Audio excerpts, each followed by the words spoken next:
Ibn al-Khafaja.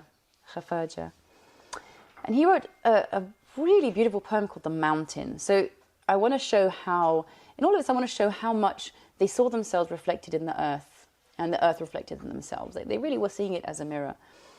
And even the mountain, they would personify, they would humanize everything to be able to, and that gives you empathy. That gives you empathy for the earth because you're able to imagine having feelings. Even if it's not having the same kind of feelings that we have. They don't have nervous systems like we have, obviously. But yeah, why not? I mean, if it kind of hurts you to see trees being cut down, it hurts you to see mountains being blown to pieces in mining operations, you know, it will stimulate you to protect them and fulfill that role of land stewardship. So he wrote this beautiful poem. It's called The Mountain. I'll just read a little excerpt from it. He describes a lonely, heavy-hearted pilgrim. It's like a typical qasida. The qasida, classically, is like a travel, like a journey. A person is setting out and they're trying to seek something. And he's traveling across the side of a mountain. And he's perceiving this mountain as a manifestation of his own mournful state. He's grieving. We don't know why. He's lost something. And he says this: brooding above the dunes like some great thinker, considering days to come as nights go by, with black clouds wrapped about it for a turban, and bangs of red-haired lightning in its face. And through the night that tongueless mountain uttered marvellous things. How much more time in space? How long have I been the assassin's safe house, and sheltered hermits from the human race?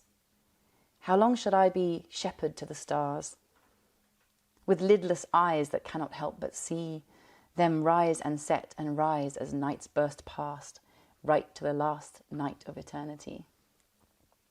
So he's listening to this mountain sort of poem of yearning and mourning and sort of sorrow and sadness, and yet also acknowledging its permanent. Well, it's not entirely permanent, but its longevity, like watching things happening.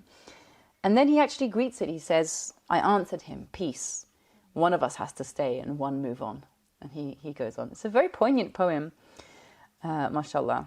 Because Andalusi poets really saw in nature a direct source of inspiration. They were never cut off from it, as unfortunately so many of us are today.